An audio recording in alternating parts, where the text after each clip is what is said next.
بسم اللہ الرحمن الرحیم۔ قرآن پاک میں اللہ تعالیٰ کا ارشاد ہے ان طاہر بیتی للطائفین والقائمین والرکع السجود۔ کیا ابراہیم علیہ السلام اور اسماعیل علیہ السلام آپ میرے گھر کو پاک کرو ان لوگوں کے لیے جنہوں نے میرے گھر کا آ کر طواف کرنا ہے اور یہاں پر قیام کرنا ہے اور رکوع اور سجدے کرنے ہیں۔ تو اس آیت سے یہ معلوم ہوتا ہے کہ جو اعتکاف اور مسجد میں قیام والی عبادت ہے وہ اس امت محمدیہ میں ہی یہ حکم نہیں آیا، بلکہ پہلے انبیاء میں اور پہلی شریعتوں میں بھی جس طرح نماز چلی آ رہی ہے، روزہ چلا آ رہا ہے، بالکل اسی طریقے سے اعتکاف بھی چلا آ رہا ہے۔ تو اور اس کا جو پہلا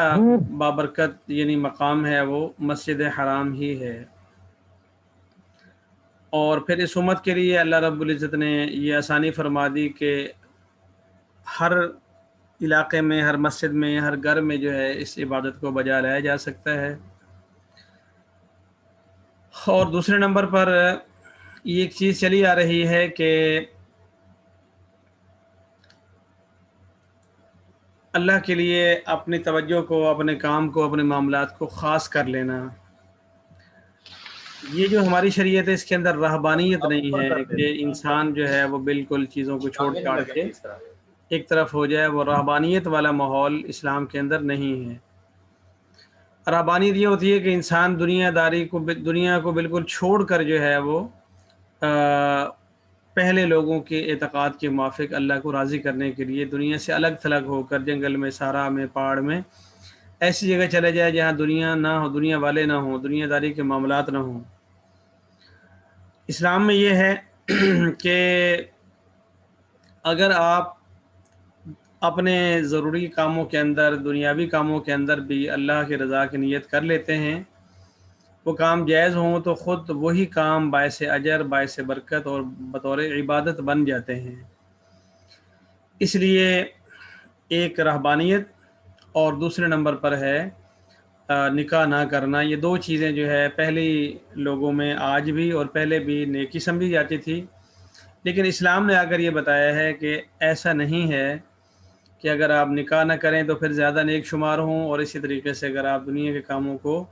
اور لوگوں سے الگ تھلگ ہٹ کر اگر زندگی گزارنے لگ جائیں تو یہ اللہ تعالیٰ کو زیادہ پسند ہو۔ اسی وجہ سے ہمارے نبی کریم صلی اللہ علیہ وسلم نے جو وقت گزارا تو بھرپور مصروف زندگی گزاری،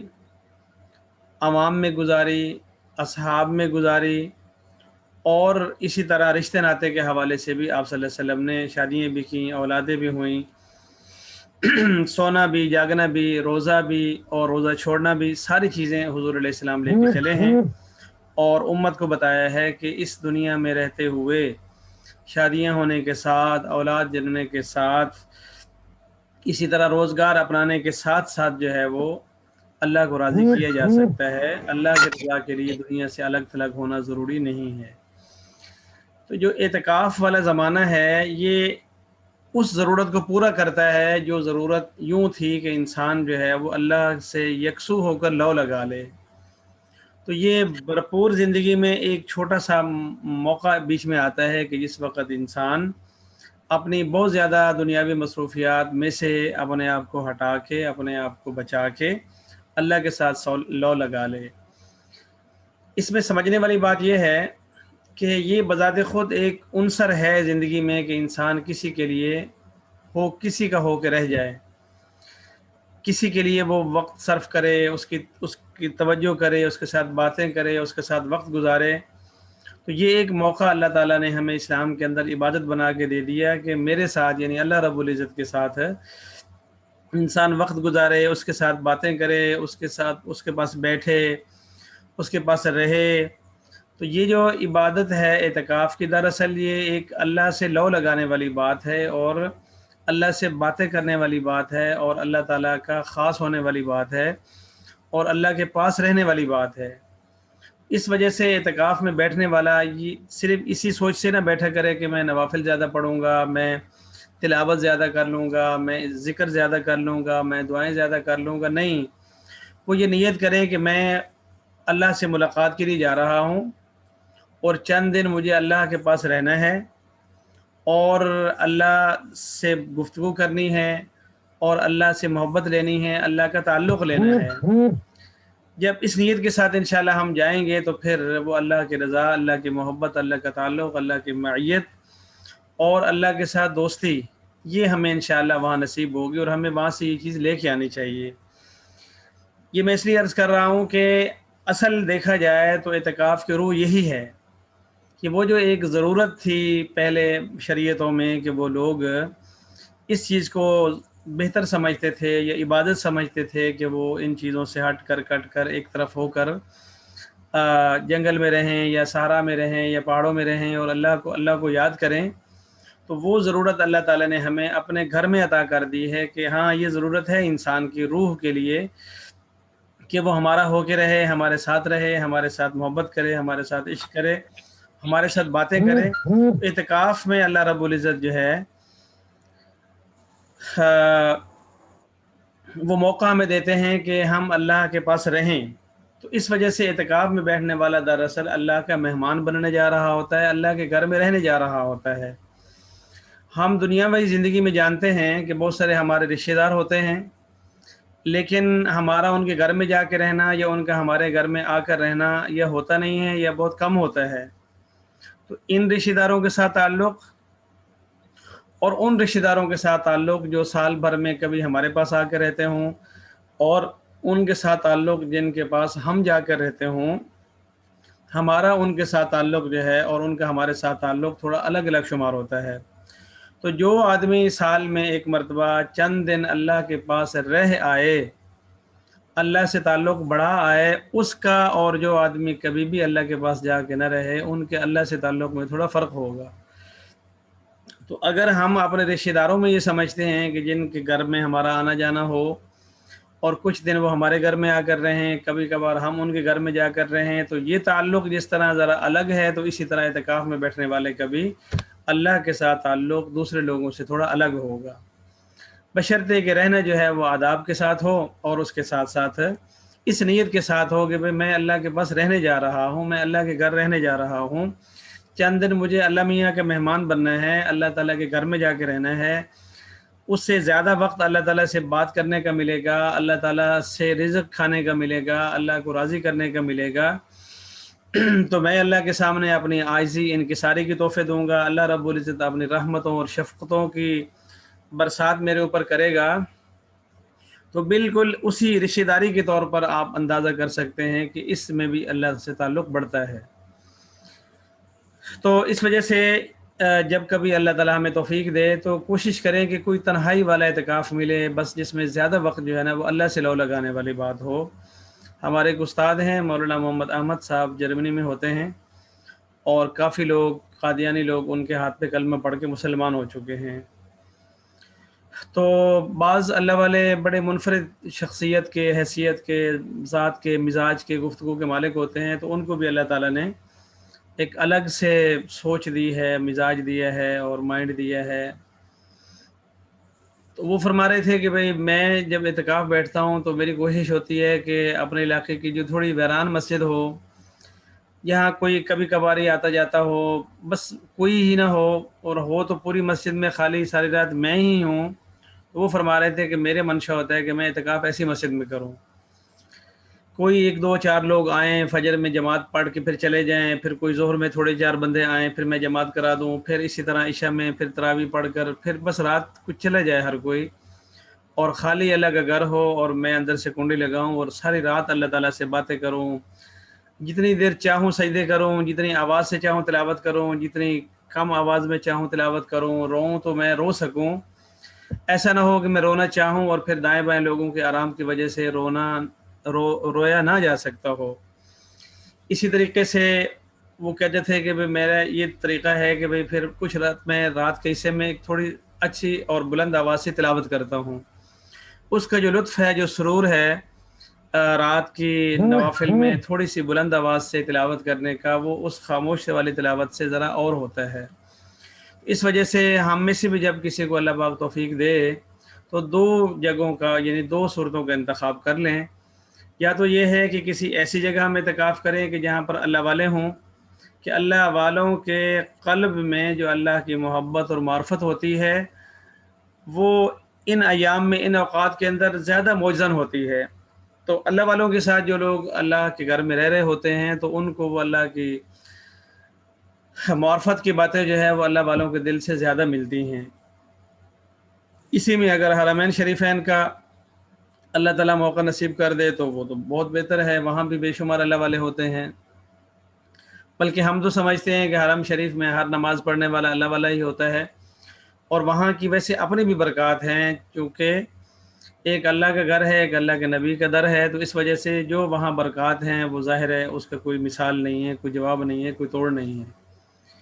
یا پھر اللہ والوں کے ساتھ اگر ایسا نہ ہو تو پھر ایسی تنہا مسجد کے اندر کہ جہاں اللہ ہی اللہ ہو، اللہ کے بندے کم اور اللہ کی سوچ اور مناجات زیادہ ہوں۔ تو بہرحال اسی طرح ہماری جو بہنیں اگر کبھی اعتکاف بیٹھیں تو پھر کوشش کریں کہ ان کو ایسا گوشہ نصیب ہو کہ جہاں گھر کی باتیں، گفتگو، ٹی وی کی آواز اور یہ چیزیں کم سے کم آئیں، تاکہ وہ ان دنوں میں صرف وہ اپنے گھر میں رہ کر بھی اپنے گھر میں نہیں، وہ اپنے گھر میں رہ کر اللہ کے گھر میں رہ رہے ہوں، اپنے گھر میں ہوتے ہوئے بھی اپنے گھر میں نہیں بلکہ اللہ کے گھر میں ہوں، وہ اپنے گھر میں گھر والے افراد کے ساتھ رہتے رہتے بھی وہ دراصل ان کے ساتھ نہ ہوں بلکہ وہ دراصل اللہ کے ساتھ ہوں۔ تو ایک تو یہ بات کہ اعتکاف ہم جب بھی کریں تو کوشش کریں یکسوئی والا ہو، یکسوئی والا، جتنی زیادہ یکسوئی ہوگی اتنا ہی وہ اللہ کی محبت اور معرفت اور قرب کا زیادہ ذریعہ بنے گا۔ جتنا وہ گنجلک ہوگا، رش والا ہوگا، زیادہ لوگوں والا ہوگا، تو آپ یقین کریں کہ افطاری کے وقت بھی دعا میں خشوع اور خضوع نہیں ہوتا، اس رش میں، شور میں، دسترخوان پہ بیٹھنے میں، بنانے میں، پلیٹے میں، چمچ میں اتنا انسان الجھا رہتا ہے کہ کوئی دعا کی چس نہیں ہوتی، حالانکہ وہ انتہائی قبولیت کا وقت ہوتا ہے۔ ایک تو یہ بات۔ دوسری بات میں عرض کرنا چاہ رہا تھا کہ جیسے پہلے ایک دن بات ہوئی کہ اعتکاف کے اندر ہمیں کیا کیا کرنا چاہیے، تو میں اس کو تھوڑا سا دوہرا کر ایک چیز کا آپ کو اور اضافہ بتا دیتا ہوں، اگر آپ اس پہ عمل کریں گے تو انشاءاللہ بڑا فائدہ ہوگا اور ہوتا ہے۔ جو میں نے عرض کیا تھا وہ تو یہ تھا کہ کچھ وقت ہم جو ہے وہ تلاوت کے لیے خاص کر لیں، کچھ وقت جو ہے وہ ہم دعا کے لیے خاص کر لیں، کچھ وقت جو ہے وہ ہم اذکار کے لیے، ذکر اذکار کے لیے خاص کر لیں، اور باقی کچھ وقت جو ہے وہ اپنا جو آرام کا ہے وغیرہ وغیرہ۔ تو وہ جو پھر ذکر ہے اس ذکر کے اندر پھر آگے کہ کیا ذکر ہو، تو وہ میں نے عرض کیا تھا کہ استغفار کی کثرت ہو، کلمہ طیبہ کا ورد ہو، درود پاک کی کثرت ہو، اور اسی طریقے سے دعاؤں کے اندر جو ہے وہ دعائیں اگر پڑھ لی جائیں جو مناجات مقبول میں ہیں، یعنی پیغمبروں کی مانگی ہوئی دعائیں یا پھر ہمارے پیغمبر صلی اللہ علیہ وسلم کی بتائی ہوئی دعائیں۔ اس کے ساتھ ساتھ ہم ایک چیز جو بہت زیادہ غفلت کے شکار ہو کر وہ دور چلے گئے ہیں وہ ہے دین کو پڑھنا، دین کو پڑھنا۔ تو کبھی کبھی سال سال، دو سال گزر جاتے ہیں، کوئی ایک رسالہ، کوئی ایک کتاب، کوئی ایک کاغذ بھی ہم جو ہے وہ دینی تناظر میں نہیں پڑھتے۔ آپ میں سے جو ہمارے بیٹے بیٹیاں اس وقت پڑھ رہے ہیں کالج میں، یونیورسٹی میں، تو آپ کا ایک سلیبس ہے اسلامی اسٹڈیز کمپلسری، وہ چونکہ ایک سیمسٹر میں پڑھایا جاتا ہے، کبھی پہلے سیمسٹر میں، کبھی دوسرے میں، پھر اس کے بعد زندگی بھر وہ آپ کی چیز ایک لحاظ سے مکمل سمجھی جاتی ہے۔ جب کبھی ہم وہ پڑھتے ہیں، تھوڑا سا وہ پڑھتے ہیں امتحان کی تیاری کے لیے، پھر اس کے بعد بس اس کے بعد پورا سال گزر جاتا ہے اور ہم کوئی ایک رسالہ، ایک کتاب، ایک باب، 10 صفحے، 15 صفحے، 20 صفحے کوئی بالکل بھی نہیں پڑھتے۔ آج آ کے بہت کیا تو اخبارات کا اسلامی صفحہ پڑھ لیا، آج آ کے بہت کیا تو کوئی ہمارے پاس واٹس ایپ پہ میسج آ گیا جس میں کوئی دینی بات کو واقعہ لکھا ہوا تھا، کوئی اچھا ہوا تو کسی وقت اس نے سال بھر میں چلتے پھرتے کبھی تلاوت کر لی، یا کوئی ایک آدھ کتاب اٹھا کے تھوڑی دیر دیکھ لی، دیکھ کے پھر رکھ دی۔ تو اللہ تعالیٰ معاف فرمائے، اس سے زیادہ ہمارا دین کا مطالعے کا اب ذوق بہت دور چلا گیا ہے۔ تو یہ جو اعتکاف کا زمانہ ہے، اگر اس اعتکاف کے زمانے میں ہم اپنے ساتھ کوئی سی 2 سے 3 کتابیں جو ہے وہ ساتھ اپنے رکھ لیں سامان کے ساتھ، تو کوئی وہ وقت جس وقت ہم تھک جاتے ہیں نماز پڑھ کے یا بیٹھ کے یا کسی طرح، تو کوئی آدھا گھنٹہ جو ہے نا وہ اس دینی کتاب کا مطالعہ بھی ہمیں کر لینا چاہیے، کیونکہ ہم اللہ کے گھر پہ آئے ہوئے ہیں اللہ کے در پہ آئے ہوئے ہیں، تو اس وقت جب ہم اللہ کے گھر میں رہ کر بیٹھ کر اللہ کے دین کو پڑھیں گے تو ایک لحاظ سے ہم اللہ تعالیٰ سے علم دین بھی مانگ رہے ہوں گے، اور اس مانگنے کا طریقہ یہ ہوگا کہ ہم تھوڑا تھوڑا حاصل کر رہے ہوں گے۔ تو اب اگر وہ کتاب ہم پوری نہیں بھی کر پاتے، شروع کر لیتے ہیں ایک کتاب بھی، دوسری بھی، تیسری بھی، تو وہاں سے اس نیت سے چاند رات کو اٹھ کر آ جائیں کہ انشاءاللہ اب اس میں سے پہلے یہ کتاب میں نے مکمل کرنی ہے، اس کے بعد پھر یہ مکمل کرنی ہے، اس کے بعد پھر یہ مکمل کرنی ہے۔ اگر ہمیں اللہ رب العزت ہر سال اعتکاف کی توفیق دے اور 10 سالوں میں ہم ہر سال 3 کتابیں بھی پڑھتے ہیں، تو میں سمجھتا ہوں کہ 10 سال کے اندر ہم نے اپنے علم کے اندر کافی اضافہ کر لیا ہے۔ اور اگر ایسا نہیں ہے تو پھر ہمارا المیہ یہ ہوگا کہ ہم بالکل خالی خولی سے مسلمان ہوں گے، اور مجھے اس پر بڑا افسوس ہوتا ہے کہ جو غیر مذہب ہے وہ بس اوقات اپنے دین سے، دینیات سے بہت زیادہ آگاہ ہوتا ہے، اس کی اویئرنیس جو ہے وہ ہم سے کافی زیادہ ہوتی ہے۔ تو اور ان کے جو پوپ ہیں، پادری ہیں، ان کے جو سرغنے ہیں، سربراہ ہیں، وہ لوگ ان کو ایسا لٹریچر فراہم کرتے ہیں کہ جو ان کے مذہب کو ان کو سمجھاتا ہو اور اسلام سے برگشتہ کرتا ہو، اس کے خلاف کرتا ہو۔ تو اگر غیر اسلام کے خلاف پڑھنے کے لیے تیار ہے تو کیا مسلمان اسلام پڑھنے کے لیے تیار نہیں ہے؟ کیوں؟ کیا اسلام اس لیے آیا ہے کہ غیر جو ہے وہ اس کو پڑھے اور اسلام پر اعتراضات کرے اور ہم چپ ہو جائیں؟ کیا اسلام ہمارے پڑھنے کے لیے نہیں آیا؟ یہ کتابیں کس کے لیے اتری ہے؟ اللہ تعالیٰ نے قرآن پاک اس لیے اتارا کہ مستشرقین اس کو پڑھیں اور اس کے اندر بہت ساری چیزوں پہ اعتراضات کریں اور پھر ہمارے علماء کرام جواب دیتے رہیں۔ اور بس کیا مسلمانوں نے قرآن پاک کو نہیں پڑھنا، قرآن پاک کو نہیں سمجھنا، احادیث کو ہم نے نہیں پڑھنا، نہیں سمجھنا؟ اسی طرح ہماری جو تاریخ ہے اسلام کی، کیا وہ ہمارے پڑھنے کے لیے نہیں لکھی گئی؟ جو سیرت النبی صلی اللہ علیہ وسلم ہے، کیا ہم نے وہ نہیں پڑھنی تھی؟ اسی طریقے سے جو احکامات الہیہ ہیں، ہمارے نماز کے ہوں، روزے کے ہوں، حج کے ہوں، زکوٰۃ کے ہوں، یا حرام کے ہوں، یا مکروہ تحریمی کے ہوں، کیا ہم نے وہ نہیں پڑھنے؟ ہم بہت سا واجبی سا دین اور اسلام اور معلومات لے کے پھر رہے ہوتے ہیں، ایک بات ہم سے ہٹ کر یوں پوچھ لی جائے یا یوں پوچھ لی جائے، ہمیں بالکل پتہ نہیں ہوتا، بس اوقات ہمیں صرف نماز کا طریقہ ہی نہیں پتہ ہوتا۔ تو بہت زیادہ ہم دینی معلومات کے لحاظ سے غریب ہیں، پور ہیں، کمزور ہیں، انتہائی کمزور ہیں۔ تو اس وقت میری کلاس میں کچھ ایسے احباب بھی شامل ہیں جو ماشاءاللہ علم دین سے وابستہ ہیں، تو ہم ان سے بھی درخواست کریں گے کہ وہ عوام نمازیوں کو بھی اس بات پر آمادہ کریں کہ وہ لوگ دین کو پڑھیں اور ان کے پاس دین کا علم ہو، تو انشاءاللہ اس کا جو ایمان اور اعمال ہوگا وہ ان اعمال اور ایمان کے نسبت بہت بہتر ہوگا جو دین کو سیکھے اور سمجھے اور پڑھے بغیر ہوتا ہے۔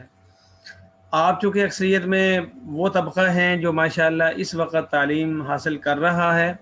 اور وہ بھی اعلیٰ درجے کی، اور آگے چل کر اللہ تعالیٰ نے آپ کو اس سے بھی اور اعلیٰ درجے کی تعلیم میں انشاءاللہ آپ نے شامل ہونا ہے، اور اللہ تعالیٰ نے آپ کو تعلیم کے اندر آگے بڑھانا ہے۔ پھر آپ میں سے جو استاد پیشہ سے وابستہ ہوں گے، کوئی انجینئر، ڈاکٹر، پروفیسر بننے کے بعد پروفیسر ڈاکٹر بنے گا، پروفیسر انجینئر بنے گا، یعنی استاد ہوگا، تو اس سے بہت سارے لوگوں کو سوالوں کے جوابات وابستہ ہوتے ہیں۔ آپ فیملی میں ہیں، پڑھے لکھے آدمی ہیں، تو آپ سے توقع کی جاتی ہے کہ آپ کو پتہ ہوگا۔ آپ کبھی سفر کر رہے ہوں تو اگر 6-7 بندے موجود ہوں اور ایک بندے کو پین کی ضرورت پیش آئے تو وہ تھوڑا توجہ کرتا ہے کہ ان میں سے کس کی شکل لگ رہی ہے، اس کے پاس کاغذ پین ہوگا، تو وہ ان 6 میں سے ہم میں سے کسی کو ترجیح کر کہتا ہے کہ جی پین ہے۔ تو اس سے اگر پوچھا یہ ہے کہ مجھ سے کیوں پوچھا آپ نے، فلاں سے کیوں نہیں پوچھا، تو وہ کہتا ہے کہ وہ لگ نہیں رہا تھا کہ پڑھا لکھا ہوگا۔ اسی طرح ایک زمانے میں گھڑی پر ٹائم پوچھا جاتا تھا، تو وہ بھی لوگ نظر مارتے تھے کہ ان میں سے کون ہو سکتا ہے جس کے پاس گھڑی ہوگی، تو وہ جس سے پوچھتے تھے اس کے پاس گھڑی ہوتی تھی۔ اسی کو آپ یوں بھی سمجھ سکتے ہیں کہ اگر آپ کسی اچھی محفل میں بیٹھے ہیں اور ایک بندے کو سگریٹ کے لیے ماچس کی ضرورت ہے، تو وہ ہر لڑکے سے نہیں کہتا کہ ماچس ہے، وہ ہماری شکل دیکھتا ہے، اس میں سے ہم میں سے کوئی ایک اس کو لگتا ہے کہ یہ وہ ہوگا، پھر ہم سے کہتا ہے ذرا ماچس دیجئے گا۔ بندہ حیران رہ جاتا ہے کہ یار مجھ سے پوچھو تو صحیح کہ میرے پاس ہے یا نہیں، آپ براہ راست کہہ رہے ہو کہ ماچس دیجیے گا جیسے آپ کو پتہ ہے کہ ماچس ہے۔ تو بالکل اسی طریقے سے جو پوچھنا ہے، کسی سے سیکھنا ہے، سمجھنا ہے، تو وہ بھی اس پر موقوف ہے کہ لوگ ہمیں پرکھتے ہیں، ہلکی سی ایک نگاہ ڈالتے ہیں اور نظر ڈال کر ان کا من کہتا ہے کہ اس کو پتہ ہوگا۔ تو میں یہ کہتا ہوں کہ آپ جب تعلیم یافتہ ہیں، اور اللہ پاک کی نعمتوں میں سے یہ بھی ایک بڑی نعمت ہے، آپ کو انسان بنانا اللہ کی بڑی نعمت، اس کے بعد مسلمان بنانا اللہ تعالیٰ کی بہت بڑی نعمت، مسلمان بنانے کے بعد پھر اچھا شعور عطا کرنا، اچھی عقل اور فہم عطا کرنا، یہ اللہ تعالیٰ کی نعمت، پھر اچھے شعور اور ذہن اور دماغ کے بعد اس ذہن اور شعور اور دماغ کو تعلیم کی طرف منسلک کر دینا، یہ بھی اللہ تعالیٰ کی بہت بڑی نعمت ہے۔ دنیا میں بے شمار لوگ ہیں اور مسلمانوں سے زیادہ ہیں جو مسلمان نہیں ہیں، غیر مسلم ہیں۔ اس کے بعد ایک بہت بڑا طبقہ ایسا ہے جو مسلمان تو ہیں لیکن وہ بہت سطحی سوچ کے مالک ہیں۔ یہ آپ کو ریڈی چلانے والے فلاں فلاں والے بیچارے وہ مجبور ہوتے ہیں، وہ حسرت کرتے ہیں آپ کی طرف دیکھ کر، کاش آپ کے سکول کے پاس سے وہ گزرتے ہیں، سواریاں اتارتے ہیں، چڑھاتے ہیں، وہ حسرت کرتے ہیں کاش میں بھی پڑھا لکھا ہوتا، ان تعلیمی اداروں میں آتا جاتا۔ پھر اس میں سے بھی ایک اچھے مزاج کے جو لوگ ہیں، یہ پھر اللہ تعالیٰ کی ایک الگ سے نعمت ہے کہ صحیح سلجھا ہوا مزاج مل جائے، اچھی سلامتی طبع مل جائے اور سلامتی فکر مل جائے۔ تو میں یہ عرض کر رہا ہوں کہ جو یہ چیزیں اختیاری ہیں، یعنی آپ مسلمان ہو گئے، ہمیں اللہ تعالیٰ نے مسلمان پیدا کر دیا، انسان کو ہمیں بحیثیت انسان اللہ تعالیٰ نے خود پیدا کر دیا، ہم نے اللہ تعالیٰ سے مانگا نہیں تھا کہ یا اللہ مجھے انسان بنانا، ہم نے کوشش نہیں کی کہ ہم انسان پیدا ہوں۔ اسی طرح ہم نے یہ کوشش نہیں کی کہ ہم مسلمان ہوں، وہ پیدائشی طور پر اللہ نے مسلمان بنا دیا۔ اس کے بعد جو تیسری چیز ہے فہم اور شعور وغیرہ، یہ بھی اللہ تعالیٰ کی خلقی چیزیں ہیں جو اللہ تعالیٰ عطا کرتا ہے تو کرتا ہے، نہیں کرتا تو نہیں کرتا۔ اس کے بعد آگے ہے تعلیم، وہ تعلیم یافتہ ہم ہوئے ہیں اپنے والدین کی وجہ سے کہ انہوں نے سوچا، انہوں نے سمجھا، انہوں نے فیصلہ کیا۔ اس سے اگلا کام ہے اختیاری، وہ کیا؟ وہ یہ ہے کہ ہم اپنے مزاج اور فطرت کو ٹھیک رکھ سکیں اور اس شعور سے فائدہ اٹھا کر، تعلیم سے فائدہ اٹھا کر اپنے آپ کو صحیح مسلمان بنا سکیں۔ اس کے لیے پڑھا لکھا سلجھا ہوا سمجھدار مسلمان ان پڑھ مسلمان سے اور بگڑے ہوئے مسلمان سے 1000 درجے بہتر ہے۔ تو اچھا سلجھا ہوا مسلمان بننے کے لیے ہمیں کیا چاہیے کہ ہم مطالعہ کریں، اور مطالعے کی ابتدا جو ہے وہ مصروف زندگی سے اگر ہم انشاءاللہ اعتکاف کی حالت میں کرتے ہیں، سیرت کی کتاب لے لیں، تفسیر کی کوئی چھوٹا سی یعنی شروع کر لیں، ایک پارے کی ایک سورت کی شروع کر لیں، اسی طریقے سے کوئی تاریخ کی کتاب لے لیں، کچھ بھی یا مسائل کی کتاب، مسائل پھر آگے تفصیلی ہیں، کچھ نماز کے مسائل، زکوٰۃ کے مسائل، صوم کے مسائل، حج کے مسائل، معاملات کے مسائل، کاروبار کے مسائل، تعلیم کے مسائل۔ اسی طریقے سے ایک بڑا دائرہ ہے آداب کا، آداب اور اخلاق کا، آداب اور اخلاق، والدین کے آداب، استاد کے آداب، معاشرت کے آداب، سلام کے آداب، خط لکھنے کے آداب، یعنی ہر چیز کے آداب ہیں۔ ایک کتاب عام طور پر لوگ پڑھتے ہیں آداب المعاشرت، مولانا اشرف علی تھانوی صاحب کی، انہوں نے اس میں چھوٹی چھوٹی چیزیں بڑے آرام سے سمجھائی ہیں، اور اب جو ہے وہ اس موضوع پر بے شمار کتابیں آ گئی ہیں۔ اور آخری بات کہ اگر آپ کے پاس ہارڈ میں کتاب نہیں ہے، آپ نہیں لے سکتے، تو سافٹ میں بھی بہت ساری کتابیں ہمارے پاس ہوتی ہیں، تو کوشش کر کے ایک کتاب کو شروع کر لیں اور انشاءاللہ اعتکاف کے اندر آپ اس کو پورا کر لیں۔ اس سال کے اعتکاف کا، جس سال آپ اعتکاف بیٹھیں گے، اس سال کے اعتکاف کا آپ کے پاس عبادت بھی ہوگی، علم بھی ہوگا، عمل بھی ہوگا، معلومات بھی ہوں گی، تربیت بھی ہوگی۔ تو اب انشاءاللہ جب آپ اعتکاف سے نکلیں گے تو بڑے سلجھے ہوئے، سمجھدار، پڑھے لکھے اور بڑے زبردست قسم کے آدمی بن کے نکلیں گے۔ عید والے دن آپ لوگوں کو نصیحتیں کر رہے ہوں گے، آپ کو پتہ ہے بھلا یہ کیا ہے؟ وہ کہے گا نہیں مجھے کیا پتہ۔ آپ کہ مجھے پتہ ہے نا، یہ اللہ کا شکر ہے میں اعتکاف بیٹھا ہوں اور میں نے فلاں فلاں کتابیں پڑھی ہیں۔ تو وہ ماشاءاللہ آپ کو شاباش دے گا کہ اچھا آپ اعتکاف بھی بیٹھے ہیں اور اعتکاف میں آپ نے پڑھا بھی ہے، تو آپ بڑے خوش ہو جائیں گے کہ بھائی ماشاءاللہ کوئی تو کہہ رہا ہے ماشاءاللہ۔ تو لوگ کہتے ہیں ماشاءاللہ، لوگ ہم پر نظر بھی رکھتے ہیں کہ اعتکاف پہ جانے سے پہلے میری کیا حرکات و سکنات تھیں اور اعتکاف سے آنے کے بعد کس طرح کی ہیں۔ تو وہ جو کتاب ہوگی وہ ہمارا استاد بن جائے گی اور وہ ہمیں ہماری حرکات و سکنات کو اچھا کر دے گی، ہماری بول چال کو بہتر کر دے گی، ہمارے اخلاق کو بہتر کر دے گی، ہمارے رہن سہن کو بہتر کر دے گی، ہمارے بود و باش کو بہتر کر دے گی، ہمارے لباس اور وضع قطع کو بہتر کر دے گی، اور کانوں کان کسی کو خبر بھی نہیں ہوگی کہ آپ کو آخر سمجھایا ہے تو کس نے سمجھایا ہے، آپ کو سدھارا ہے تو آخر کس نے سدھارا ہے، آپ کو سنوارا ہے تو آخر کس نے سنوارا ہے۔ یہ بس آپ کو پتہ ہوگا، کتاب کو پتہ ہوگا یا پھر اللہ کو پتہ ہوگا، لیکن لوگ یہ سمجھیں گے کہ نہیں یار واقعتاً فلانا ماشاءاللہ اعتکاف بیٹھا ہے، اللہ کا شکر ہے، اب نہ وہ چوکوں میں کھڑا ہوتا ہے، نہ چراؤں میں کھڑا ہوتا ہے، نہ بدتمیزی کرتا ہے، نہ زبان چلاتا ہے. فلانی دیکھا ہر وقت جو ہے نا وہ اس کی یہ بات تھی، اس طرح کی زبان تھی، اس طرح کی نقل و حرکت تھی، گفتگو تھی. اب ماشاءاللہ جب بھی اسے ملو ایسی بہترین باتیں کرتی ہے کہ لگتا ہے کہ ماشاءاللہ عالمہ فاضلہ ہے اور وقت کی رابعہ بصریہ ہے. تو یہ میں عرض کر رہا ہوں کہ ہم اگر ایسا بھی کر لیں تو انشاءاللہ اعتکاف ایسا مزیدار، ایسا سنہری، ایسا یادگار بنے گا کہ جب جب بھی آپ کو 2022 کے رمضان کا اعتکاف یاد آئے گا تو وہ کتاب بھی یاد آ جائے گی، کتاب کے مسائل بھی یاد آ جائیں گے، کتاب کے واقعات بھی یاد آ جائیں گے.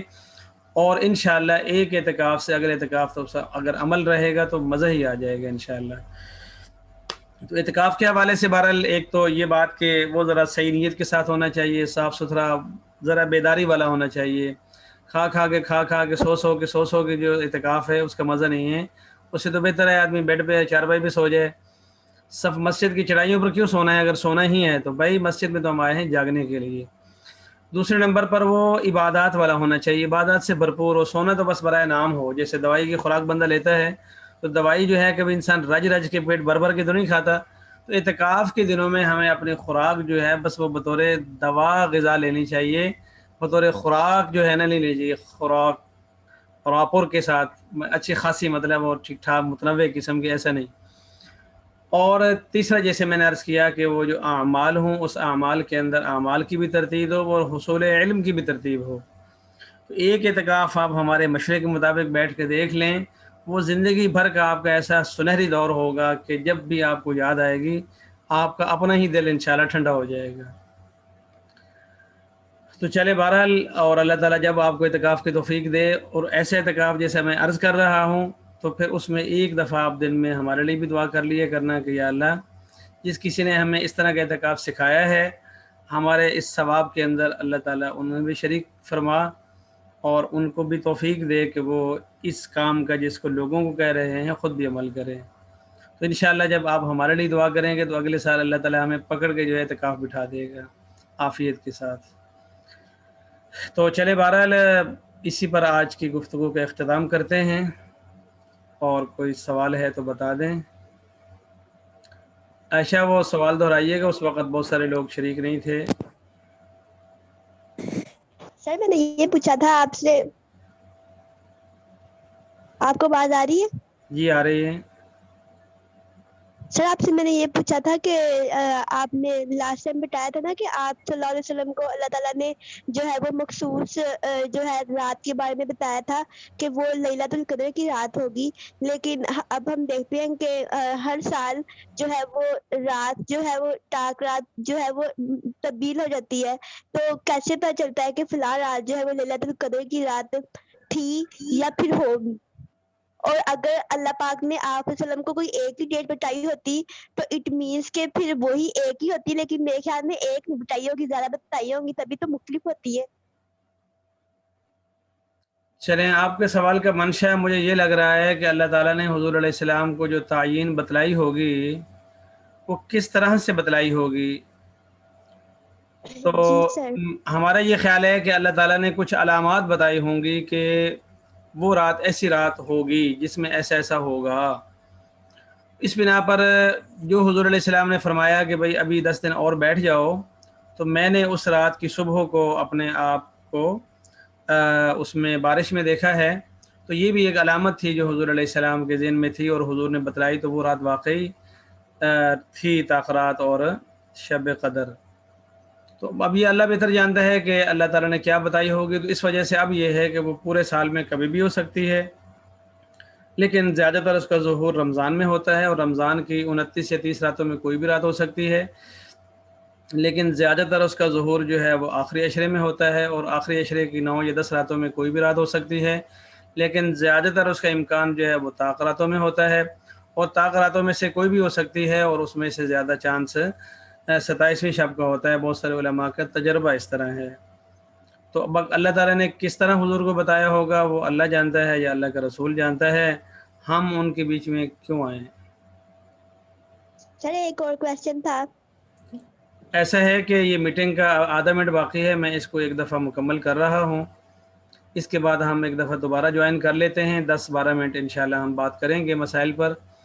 اس میں سے اگر کوئی اختیاری طور پر آپ میں سے شریک ہونا چاہے تو دوبارہ شامل ہو سکتا ہے بالکل فوراً.